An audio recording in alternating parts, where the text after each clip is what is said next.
बहुत बहुत अभिनंदन करता हूं, स्वागत करता हूं और धन्यवाद देता हूं कि आपने मेरा जिस गर्मजोशी के साथ स्वागत किया है। मित्रों, यह स्वागत मेरा नहीं, यह भारतीय जनता पार्टी के कार्यशैली का स्वागत है। यह स्वागत मेरा नहीं, आदरणीय मोदी जी की नीतियों का, कार्यक्रम का और उनके द्वारा चलाए जा रहे राजनीतिक दृष्टि से देश के परिदृश्य में किए जा रहे कार्यों का स्वागत है। और यह मेरा स्वागत नहीं, यह भारतीय जनता पार्टी को उत्कर्ष पर ले जाने वाले लाखों करोड़ों कार्यकर्ता जो दिन रात मेहनत कर रहे हैं, यह उनका स्वागत है। मैं उनका स्वागत करता हूं। आज मैं हिमाचल आया हूं। यह वीर भूमि है, वीरों की भूमि है, यह देव भूमि है, देवी देवताओं की भूमि है। जिस पहाड़ पर देखे कोई न कोई देवी देवता विराजमान है। ऐसी वीर भूमि को और देवियों की भूमि को, देवताओं की भूमि को मैं नमन करता हूं और उनसे आशीर्वाद लेकर के अपनी बात को प्रारंभ करता हूं।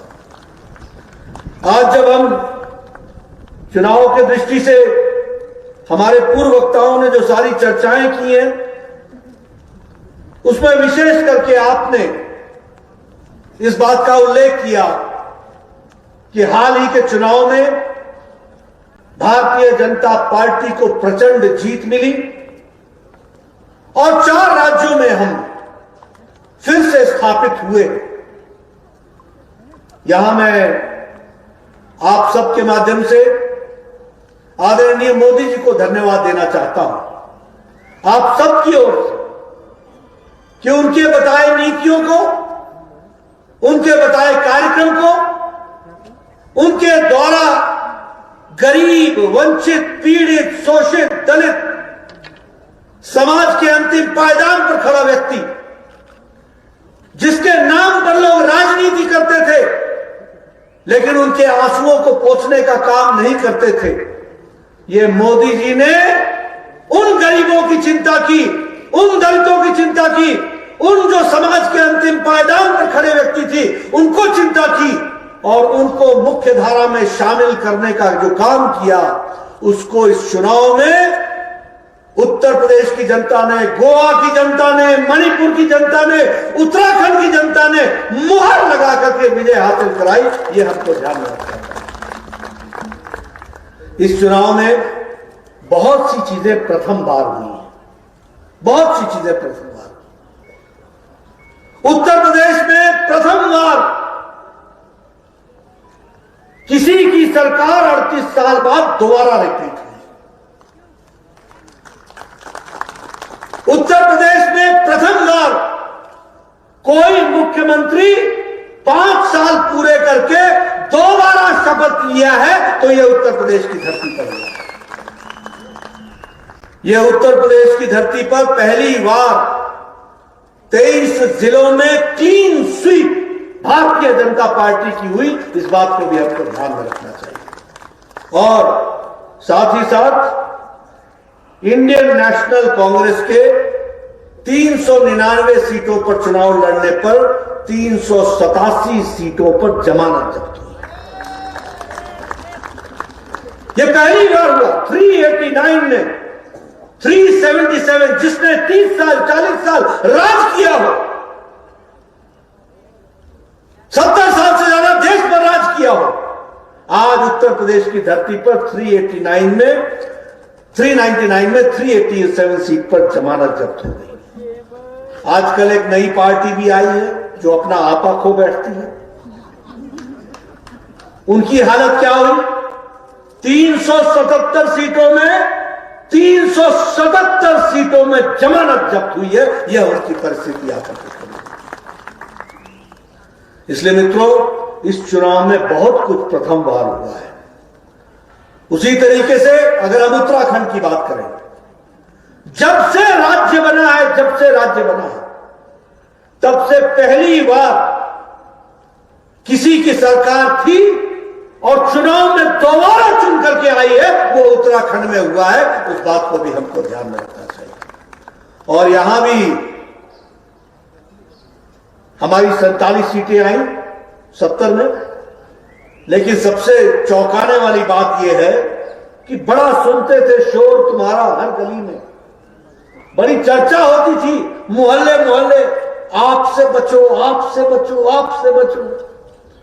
70 सीटों में 68 सीटों में जमानत जब्त हुई। यह ध्यान रखना चाहिए। अगर हम मणिपुर की बात करें तो नॉर्थ ईस्ट में मणिपुर जाना जाता था बंद के लिए, ब्लॉकेड के लिए, स्ट्राइक के लिए, इंसर्जेंसी के लिए। पिछले 5 साल में मणिपुर जाना जाता है शांति के लिए, पीस के लिए, विकास के लिए, प्रॉस्पेरिटी के लिए, डेवलपमेंट के लिए, विकास के लिए, और इंसर्जेंसी समाप्त होकर के मुख्य धारा में शामिल होने का काम। और पहली बार नॉर्थ ईस्ट में मणिपुर में विशुद्ध भारतीय जनता पार्टी की सरकार आई। और अगर हम गोवा की बात करें तो गोवा में भी हमें मेजॉरिटी तो मिली, लेकिन मिलने के साथ साथ वहां भी भारतीय जनता पार्टी ने पहली बार, तीसरी बार सरकार बनाई, हैट्रिक बनाया है। यह परिस्थिति आकर के खड़ी हुई। इसलिए मित्रों, ये चुनाव बहुत हमको उत्साहित भी करते हैं और नतीजे भी बताते हैं। लेकिन जैसे मैंने कहा कि ये मोदी जी के नीतियों को, मोदी जी के कार्यक्रमों को, मोदी जी के द्वारा चलाए जा रहे गरीब, वंचित, पीड़ित, शोषित, उनको जो मुख्य धारा में महिलाओं को लाने का कार्यक्रम किया है, उस पर भारत की जनता ने और प्रदेशों की जनता ने मुहर लगाई है। इस बात को हमको याद रखना चाहिए। और इसलिए अब हम कहते हैं, उत्तर प्रदेश में, उत्तराखंड में, मणिपुर में, गोवा में सरकार हमारी है। और अब हिमाचल और गुजरात की बारी है। हमको उस ओर बढ़ना है, हमको उस ओर जाना है, और उस ओर जाने के लिए हमको तैयारी करनी है। जिस तरीके से पिछले 5 सालों में काम हुआ है, उस काम को हमको याद रखते हुए और लोगों को बताते हुए जनता के बीच में जाकर के सारी बातों को रखना है। आज जब मैं यहां पर इस बात की चर्चा करता हूं तो मुझे खुशी होती है, और मैं एक पहाड़ी स्वभाव को शाबाशी भी देता हूं तो उससे दुखी भी होता हूं। शाबाशी इसलिए देता हूं कि पहाड़ी समाज, हमारे पहाड़ के लोग बड़े संतुष्ट रहने वाले लोग, शांति में रहने वाले लोग, आत्मसंतुष्टि में रहते हैं। ये बहुत अच्छी बात है। लेकिन इसके साथ साथ जो हम अच्छा काम करते हैं, उस काम को लोगों तक बताने का काम, इसमें हम कंजूसी क्यों करते हैं? ये मेरा कई बार तीस भी आती है, कई बार दिक्कत भी आती है, कई बार लोगों को बताना भी पड़ता है।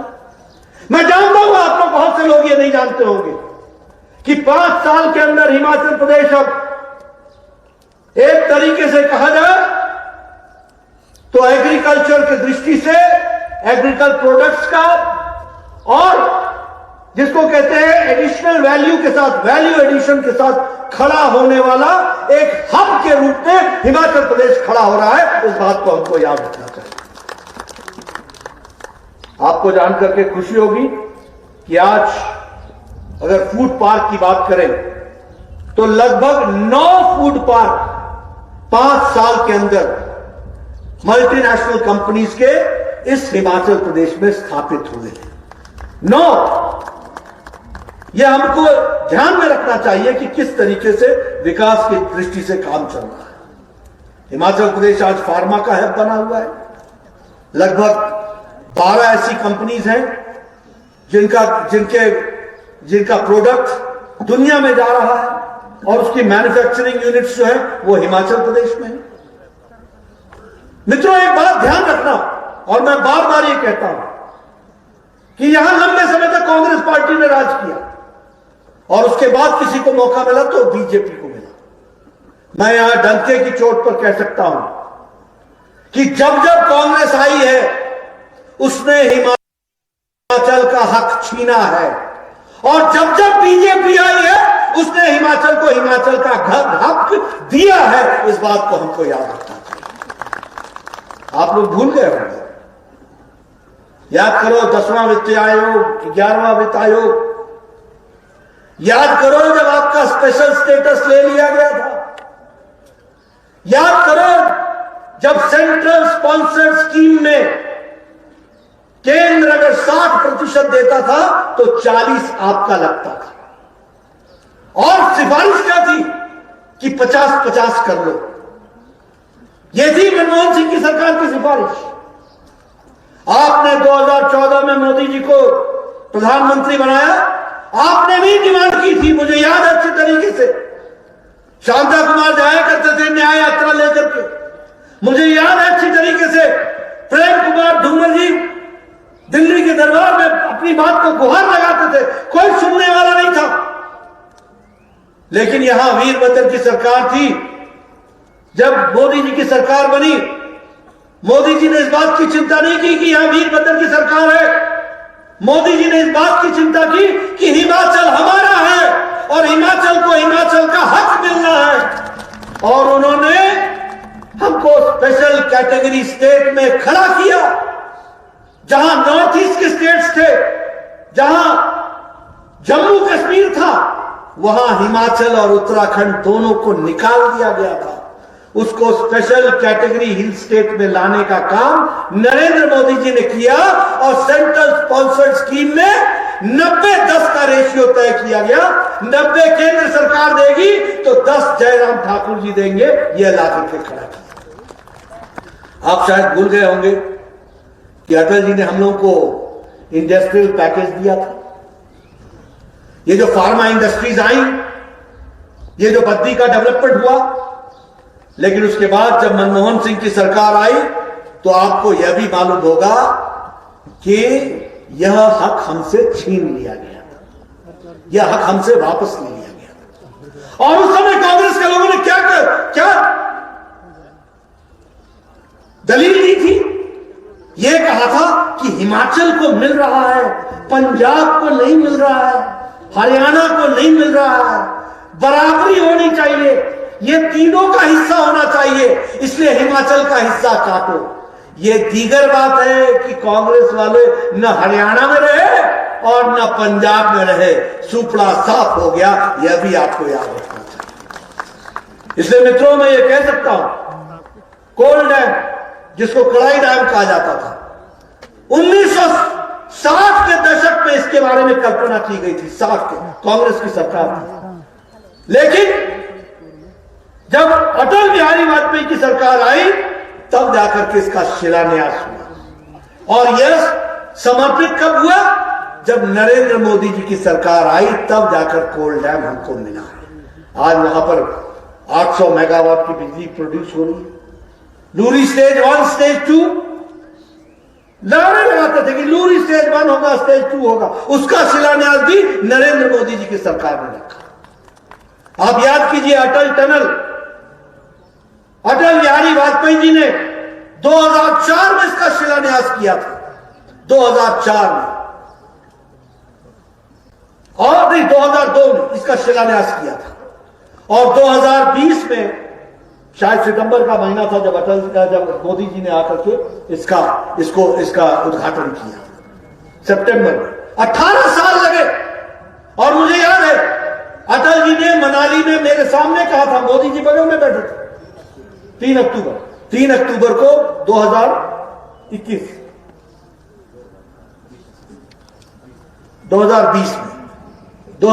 में उसका उद्घाटन किया अटल टनल का। लेकिन इसमें जो जानने वाली बात है कि अटल जी स्वस्थ थे, अटल जी मनाली आए थे, और अटल जी ने मोदी जी के सामने, मोदी जी उस समय उनके साथ आए थे, तो उन्होंने पूछा, भाई ये मेरे टनल का क्या हुआ जिसकी शिलान्यास मैंने रखी थी? हमें बहुत दुख के साथ कहना पड़ा कि उसका काम रुक गया है, केंद्र सरकार कर नहीं रही। और उस समय अटल जी ने कहा था, वो पत्थर मेरे दिल पर पत्थर है।